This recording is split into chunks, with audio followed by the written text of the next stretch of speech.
मेरे प्यारे दोस्त, तो कैसे हैं आप लोग। आशा करते हैं कि आप सबका पढ़ाई लिखाई अच्छा चल रहा होगा और स्टडी भी ध्यान से कर रहे होंगे।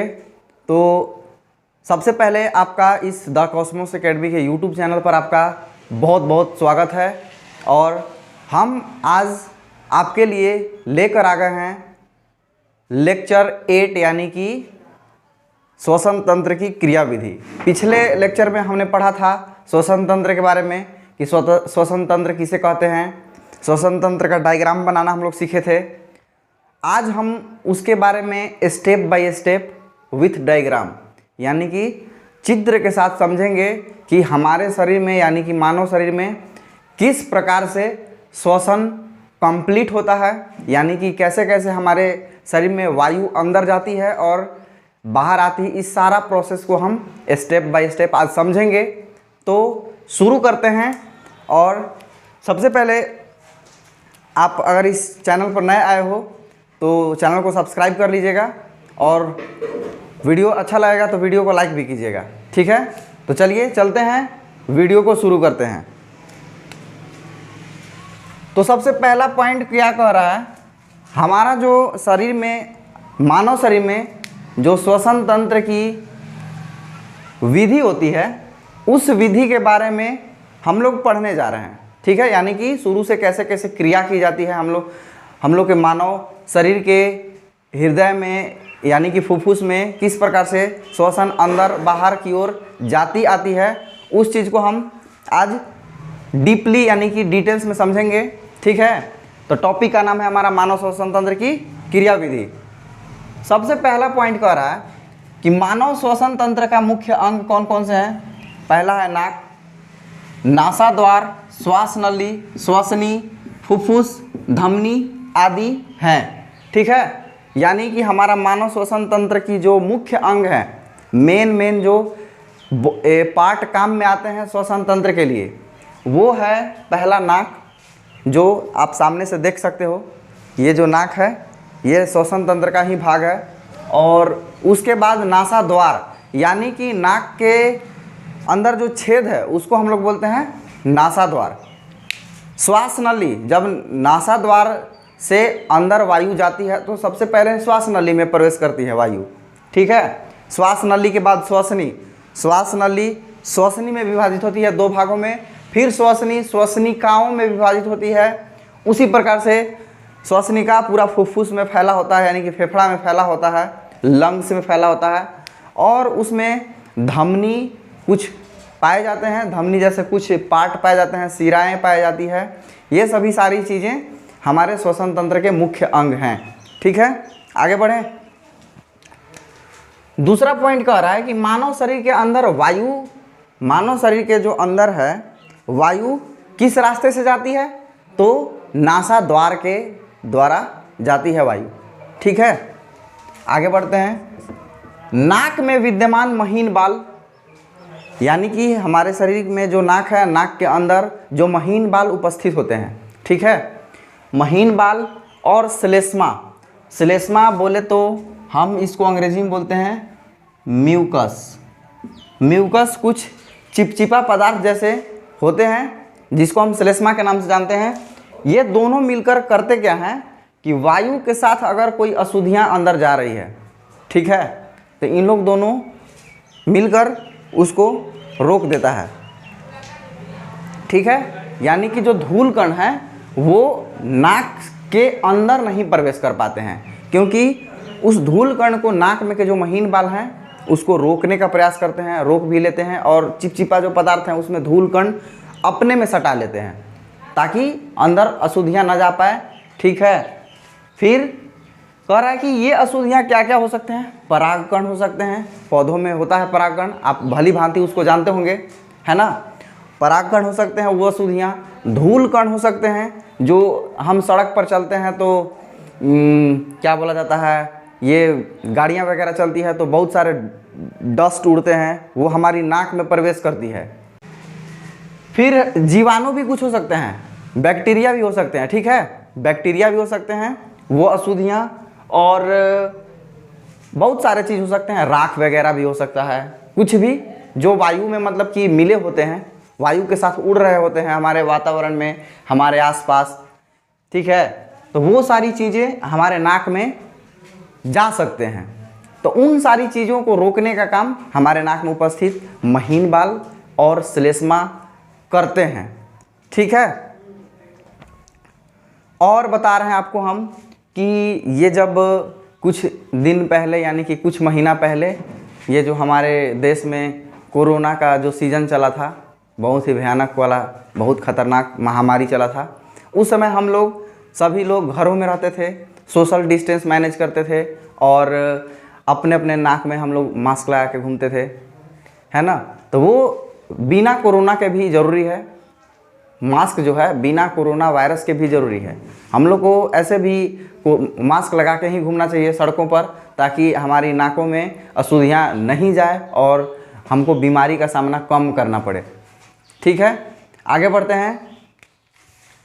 फिर कह रहा है कि नासा द्वार से अंदर आ चुकी वायु, यानी कि जो हमारे नाक में नासा द्वार है, 2 छेद, ये है ना, नासा द्वार से अंदर आ चुकी वायु ग्रसनी व कंठ से होते हुए श्वास नली में प्रवेश करती है, ठीक है। नासा द्वार से जो अंदर अंदर वायु चला गया, उसके बाद क्या होता है, ग्रसनी में जाता है। नासा द्वार से अंदर जाने के बाद ग्रसनी में जाएगा वायु, उसके बाद कंठ में जाएगा, ठीक है। और ये सब सारे जो वर्ड हम बोल रहे हैं, ग्रसनी, कंठ, इसको हम स्वर यंत्र के भी नाम से जानते हैं, ठीक ना। तो इस वर्ड का हम इंग्लिश वर्ड भी हम लिखवा चुके हैं पहले आप लोगों को, आप पिछले वीडियो में जाके देख सकते हैं। पिछला वीडियो का लिंक आपको इस डिस्क्रिप्शन बॉक्स में नीचे मिल जाएगा, तो आप उसको जाके देख सकते हैं। ये सब सारे वर्डों का मीनिंग, ग्रसनी, कंठ, ये जो सब सारे इंपॉर्टेंट वर्ड है, इनका इंग्लिश मीनिंग लिखा हुआ है, ताकि आपको कोई दिक्कत ना हो आने वाले समय में, इसलिए इंग्लिश मीनिंग लिखते चलते हम लोग। तो ग्रसनी कंठ से होते हुए श्वास नली में प्रवेश करती है। अभी हम आपको कुछ थोड़ा सा डायग्राम की मदद से समझाना चाहेंगे कि ये देखिए, ये मान लीजिए कि किसी इंसान का खोपड़ी है,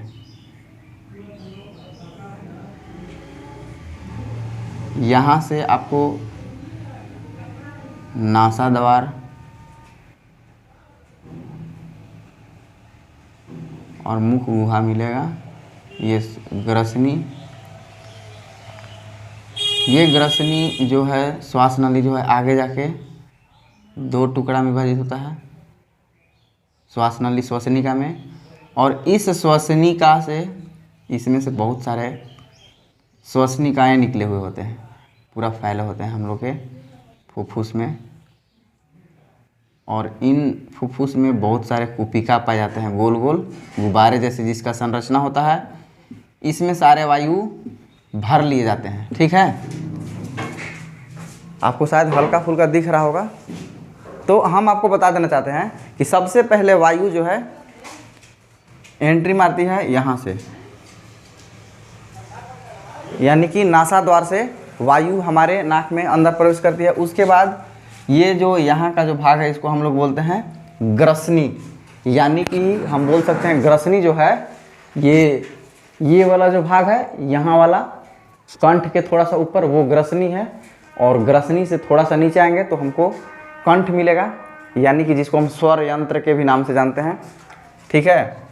और ये ग्रसनी स्वर यंत्र से होते हुए श्वास नली, और श्वास नली से श्वसनिका में प्रवेश करती है, ठीक है। तो वही चीज़ लिखा हुआ है कि श्वास नली में प्रवेश करता है किसके बाद, ग्रसनी और कंठ के बाद।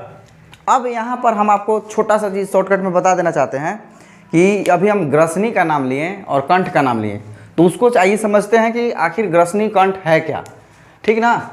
तो ग्रसनी को हम समझाना चाहेंगे आप लोगों को कि यह श्वसन व पाचन के लिए समान मार्ग है, यानी कि हम जो श्वसन करते हैं, यानी कि वायु को अंदर ग्रहण करते हैं या वायु को छोड़ते हैं या फिर भोजन करते हैं, तो पाचन के लिए जो, यानी कि खाना जो, भोजन का जो रास्ता है, खाना जाने का रास्ता है, वो एक ही है, यानी कि वायु जाने का रास्ता और भोजन जाने का रास्ता दोनों एक ही है, ग्रसनी। ग्रसनी से गुजरता है भोजन और ग्रसनी से गुजरता है वायु भी। आगे बढ़ते हैं तो आगे हम लोग को मिलता है कंठ। कंठ क्या है? कंठ को हम स्वर यंत्र के भी नाम से जानते हैं, ठीक है। यह श्वास नली के ऊपर, यानी कि जो हम लोग का वायु जाने वाला पाइप है उसके ऊपर होता है स्वर यंत्र, यानी कि अंदर में रहेगा श्वास नली, उसके ऊपर बाहर रहेगा स्वर यंत्र। और ग्रसिका के सामने, यानी कि ये जो हम लोग का जो पाइप है, ये श्वास नली जिसको हम ग्रसिका बोलते हैं, जिससे भोजन जाता है अंदर। ग्रसिका से भोजन जाता है और श्वास नली से वायु जाता है हमारे शरीर में।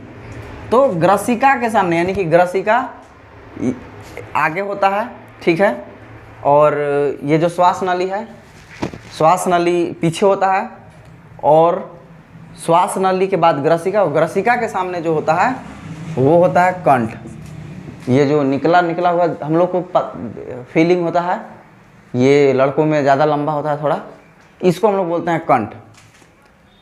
यह उपस्थित एक नली टाइप का होता है जिसकी लंबाई लगभग 5 सेंटीमीटर होता है वयस्कों में, यानी कि एडल्टों में।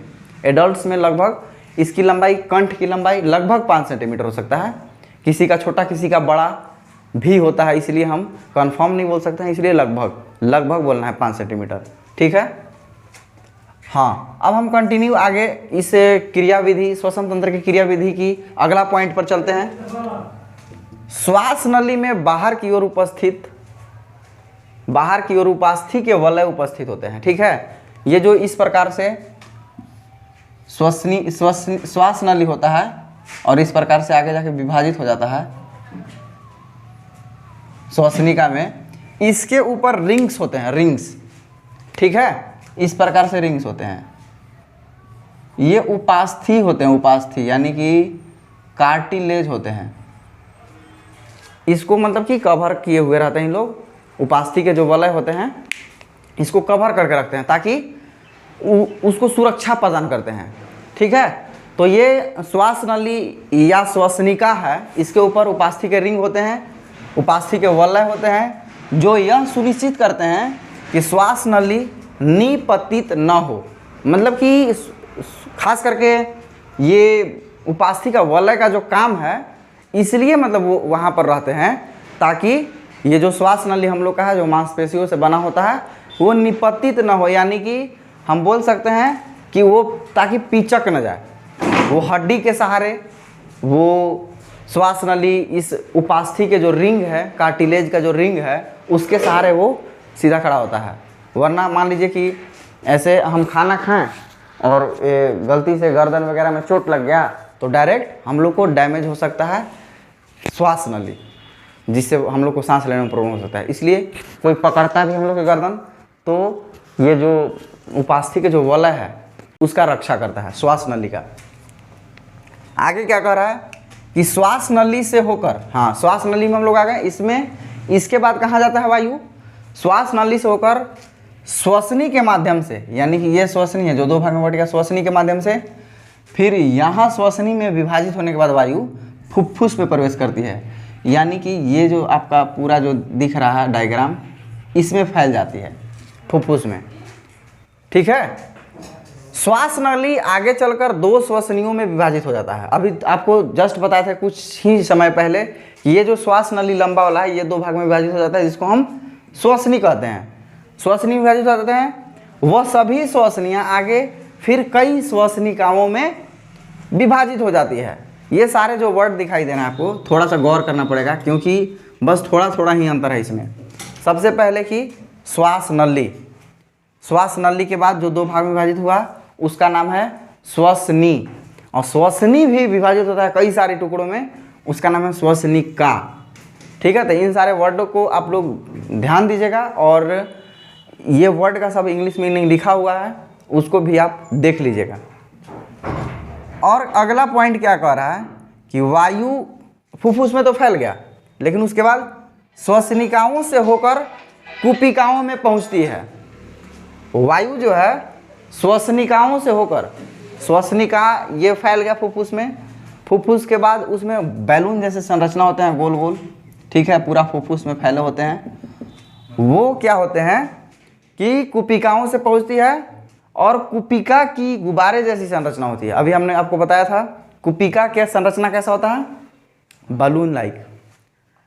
कुपिका एक सतह उपलब्ध कराता है वायु को, ठीक है, एक सतह है जिस पर वायु जब जाता है तो कुपिकाओं की भित्ति में रुधिर वाहिकाओं का विस्तृत जाल होता है, ठीक है। ये एक सतह है, यानी कि इस टाइप का ये जो सतह है बीच में, इधर से हवा गया, अब इधर रुधिर वाहिका का जाल होता है, उधर से सोख लेता है ऑक्सीजन को, फिर जो बच जाता है अपशिष्ट वायु जो यूज़ करने लायक नहीं है उसको फिर से वापस हम नासा द्वार के सहारे बाहर निकाल देते हैं, ठीक है। तो आइए ये सारी चीज़ आपको समझ में आ रहे होंगे और आप इस चीज़ को नोट करते चलिएगा, ठीक है, ताकि आपको आगे बाद में फिर स्टडी करने में सुविधा। अगला पेज पर देखते हैं कि आगे क्या क्या चीज़ें हैं और ध्यान से समझते हैं, ठीक है। आ गए हैं हम लोग नेक्स्ट पेज पर और देखते हैं कि क्या क्या बाकी रह गई हैं हमारे श्वसन तंत्र की क्रियाविधि में। आपको जानकर हैरानी होगा कि हमारे जो लंग्स में जो फुफ्फुस है और उस फुफ्फुस में कुपिका यानी कि गुब्बारे जैसी कुछ संरचना पाई जाती है, ठीक है। तो वो कुपिका जो होता है हमारे एक जोड़े फुफ्फुस में लगभग 300 मिलियन लगभग कुपिकाएं पाई जाती है हमारे एक जोड़े फुफ्फुस में। आप सोच सकते हैं कि 300 मिलियन यानी कि अगर हम उसको कैलकुलेट करें तो लगभग हो जाएगी 300 मिलियन यानी कि लगभग 30 करोड़, शायद 30 करोड़ हो सकता है, हाँ 30 करोड़। मेरा मैथ उतना मजबूत नहीं है, आप राहुल सर से पूछ लीजिएगा 300 मिलियन का मतलब क्या होता है। तो 300 मिलियन मतलब लगभग 30 करोड़ हाँ 30 करोड़ ही होगा। हमारे एक जोड़े फुफ्फुस में लगभग 30 करोड़ कुपिकाएं पाई जाती है। आगे बढ़ते हैं। कह रहा है कि मानव शरीर में श्वसन वर्णक उच्च बंधुता रखता है।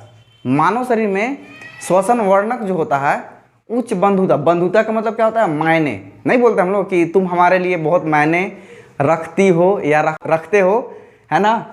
तो श्वसन वर्णक जो है हमारे शरीर में उच्च बंधुता रखता है। क्यों रखता है अभी आपको बताते हैं।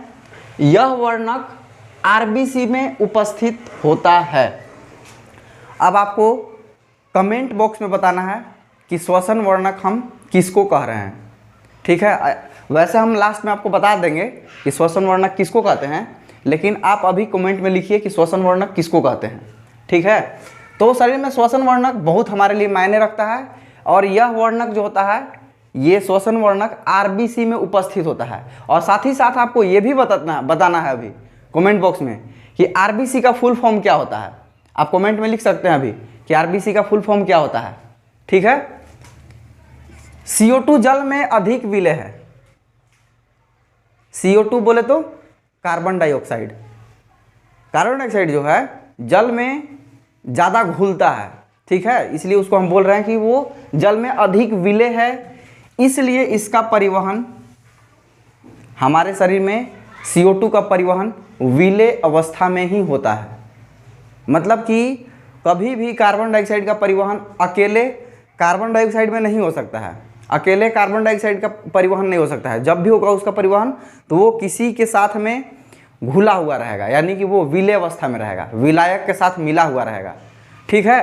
तो इस प्रकार से इसका परिवहन हमारे शरीर में होते रहता है, ठीक है। और अभी तक भी अगर आप पेन पेपर लेकर नहीं बैठे होंगे, पेन कॉपी, तो पेन कॉपी के साथ में बैठा कीजिए और अभी भी बैठिए और नोट्स कीजिए इसको और ध्यान से पढ़िए और समझिए, ठीक है। आगे कह रहा है कि श्वास चक्र के समय जब हमारा सांस अंदर बाहर ये सब सारा चक्र जो चलते रहता है उस समय वायु का विनिमय होता है। विनिमय का मतलब क्या होता है, वायु का लेन देन। यानी कि जब श्वास हम लेते हैं, सांस लेते हैं, वायु अंदर जाती है और वायु अंदर जाने के बाद लंग्स में प्रवेश करती है, यानी कि फेफड़ा में, फुफ्फुस में प्रवेश करती है वायु, और वो फुफ्फुस में से सारी कुपिकाओं में भर लिया जाता है। जो गुब्बारे जैसी संरचना हम बताए थे पिछले चित्र में अभी कुछ देर पहले, उनमें सारी हवाएं यानी कि ऑक्सीजन भर ली जाती है और वहाँ से ब्लड में सारे ऑक्सीजन को ट्रांसफ़र कर दिया जाता है, यानी कि रुधिर द्वारा उसको सोख लिया जाता है, ठीक है। और फिर से रुधिर में से जो अपशिष्ट जो पदार्थ, अपशिष्ट जो गैस होते हैं यानी कि CO2, वो CO2 वापस कुपिका में विसरित हो जाती है यानी कि सोख ली जाती है, ठीक है। तो ये सारे चीज़ जो चल रहा है यानी कि वायु का लेना फिर वायु का देना, ये इन सारी क्रियाओं को ही हम बोलते हैं विनिमय, ठीक है। तो श्वास चक्र के समय जब वायु का विनिमय होता है तब फुफ्फुस हमेशा वायु का अवशिष्ट आयतन रखते हैं। इसका मतलब क्या हुआ कि जब हम सांस लेते हैं, जब हम सांस अंदर लिए, वायु को अंदर ले गए, तो जब हम छोड़ते हैं तो हम पूरी तरह से सांस को नहीं छोड़ देते हैं। यानी कि जैसे मान लीजिए कि हमारे साथ आप सांस लीजिए, अब छोड़िए इसको, सब छोड़ देना है, एक जरा सा भी गैस नहीं रहना चाहिए अंदर।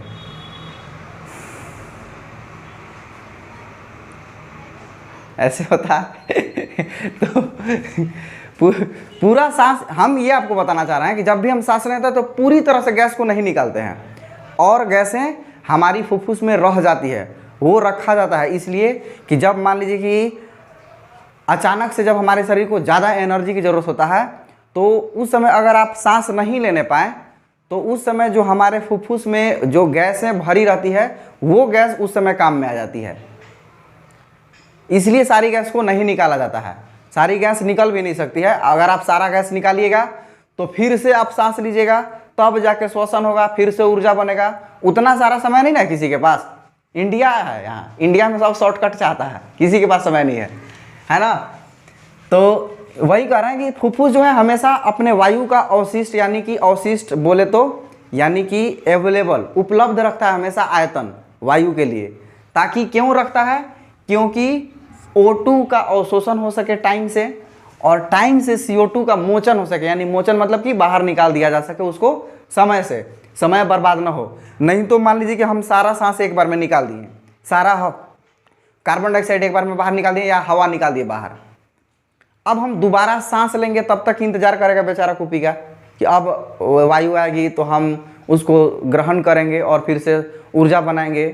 तो उतना समय तक वेट नहीं ना करेगा। इसलिए हम बोल रहे हैं कि हमेशा वो अवेलेबल रखता है आयतन वायु को भरकर, ताकि CO2 का अवशोषण हो सके टाइम से और CO2 का मोचन हो सके टाइम से। ठीक है, आगे बढ़ते हैं। अगर आपको डाउट हो रहा हो तो आप पूछ सकते हैं कमेंट सेक्शन के माध्यम से। यदि कुपिकाओं की सतह को फैला दिया जाए, ठीक है, कुपिका जो है, कुपिका जो बैलून जैसा संरचना होता है, उसको, उसके सतह को, बैलून है तो वो तो फैलेगा ही, उसको हम अगर फैलाएंगे तो फैलेगा वो। तो अगर हम उसके सतह को फैलाएं, कुपिका के सतह को, तो वो लगभग कितना जगह ढक लेता है? वो लगभग 80 सेंटीमीटर स्क्वायर जो क्षेत्र होता है वो ढक लेता है कुपिका।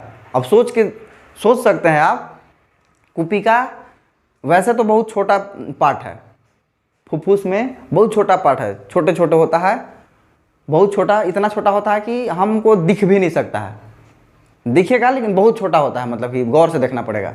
अब इसके हम सतह को फैलाएंगे, ये इतना लचीला होता है कि ये 80 सेंटीमीटर स्क्वायर जगह को, क्षेत्र को ढक लेता है। अब 80 सेंटीमीटर स्क्वायर आप गेस कर सकते हैं, अंदाज लगा सकते हैं कि कितना होता है 80 सेंटीमीटर स्क्वायर। हम आपको ऐसे अंदाज से बता दे रहे हैं कि लगभग मान लीजिए कि ये हुआ है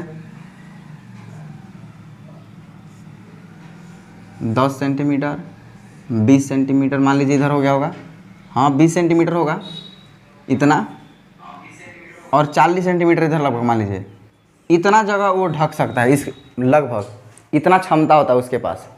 ठीक है ना। तो हम आगे बढ़ते हैं, अगला पॉइंट को समझाने का प्रयास करते हैं आपको।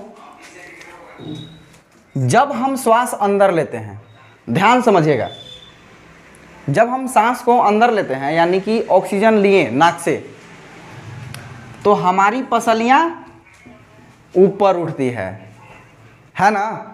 लीजिए सांस अंदर लीजिए, पसली ऊपर उठ रहा है। रामदेव बाबा वाला योगा किया आपने लोग ना, उसमें पसली ऊपर उठता है, सांस जब हम लेते हैं तो पसली ऊपर उठता है। अच्छा, फिर क्या कर रहा है? और डायाफ्राम चपटा हो जाता है। डायाफ्राम क्या है? हमारे देखिए यहाँ पर देखिए, हम छोटे से चित्र बना के आपको समझाते हैं। जैसे मान लीजिए कि ये हमारा फेफड़ा है, ठीक है, तो यहीं पर पाया जाता है डायाफ्राम और नीचे पाचन तंत्र। तो इस पाचन तंत्र और श्वसन तंत्र को डायाफ्राम अलग करता है, ठीक है।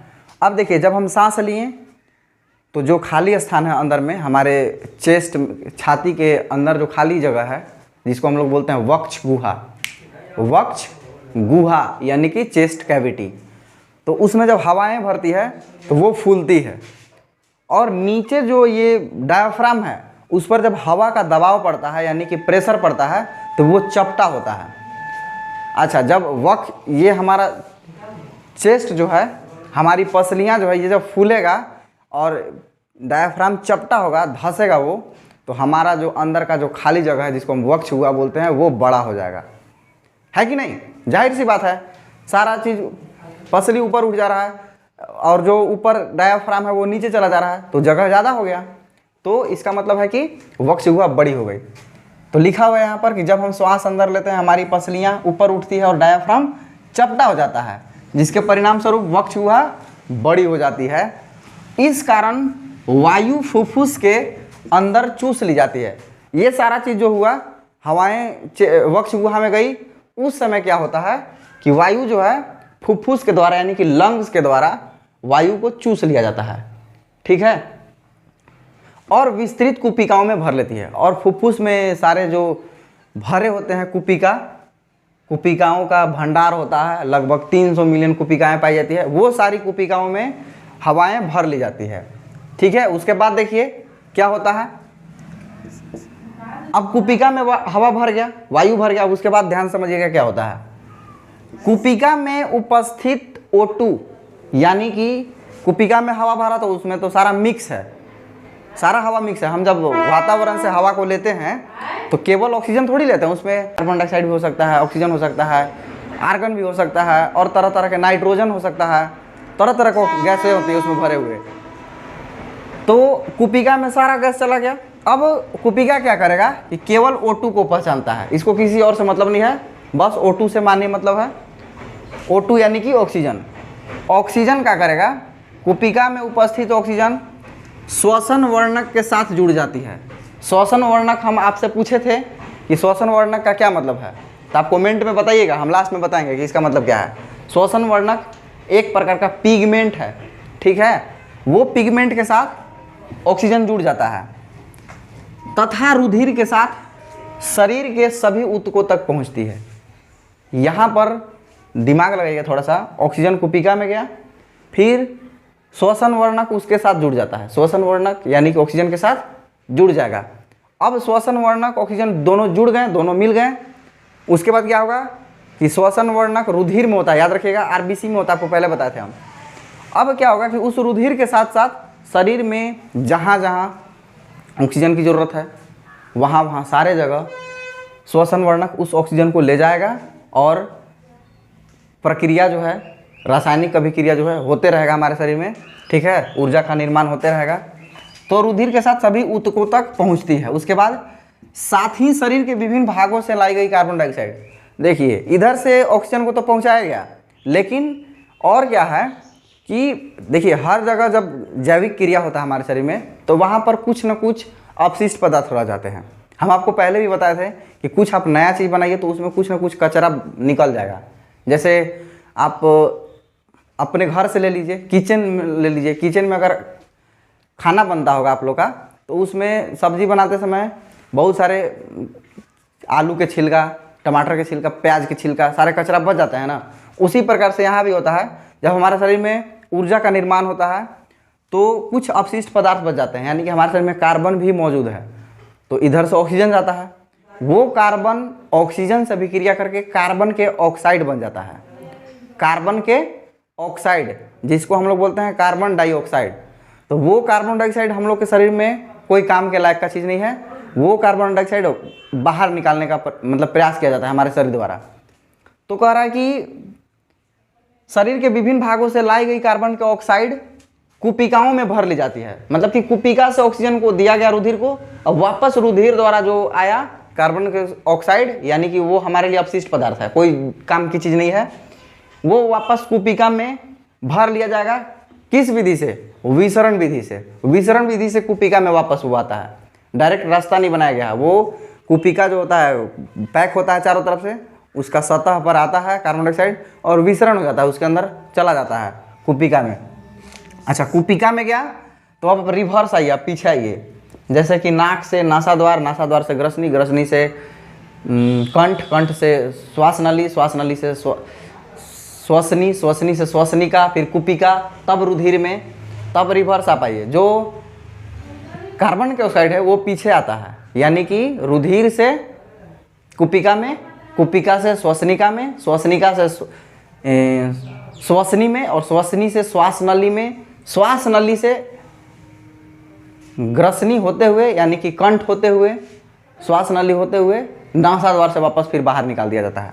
मतलब रिवर्स आपको आना है। वही चीज़ लिखा हुआ है कि साथ ही शरीर के विभिन्न भागों से लाई गई कार्बन डाइऑक्साइड कुपिकाओं में भर ली जाती है और उसे श्वास नली व नासाद्वार से बाहर निकाल दिया जाता है।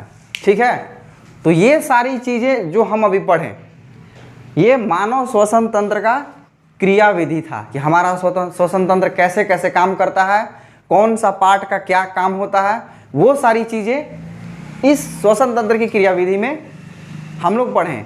और एक चीज़ हम आपको बता देना चाहते हैं, ये क्रिया विधि से आपको सिर्फ और सिर्फ ऑब्जेक्टिव क्वेश्चन ही एग्जाम में पूछा जाता है, इनसे सब्जेक्टिव नहीं पूछा जाएगा। केवल और केवल कहीं कहीं से ऑब्जेक्टिव उठा के पूछता है, इसीलिए हम इसको आप लोग को बताते हैं डिटेल्स में। जैसे कि देखिए यहाँ पर लिखा हुआ है कि एक जोड़े फुफ्फुस में 300 मिलियन कुपिकाएँ पाई जाती है, तो ये आपके लिए एक तरह से ऑब्जेक्टिव क्वेश्चन का काम करेगा। यहाँ पर लिखा हुआ है कि एक कुपिका को अगर हम फैला दें तो लगभग 80 सेंटीमीटर स्क्वायर क्षेत्र को वो ढक लेता है। तो इन क्रिया विधि से आपको केवल और केवल ऑब्जेक्टिव क्वेश्चन कंप्लीट हो रहा है, इसलिए क्रिया विधि पढ़ना जरूरी है।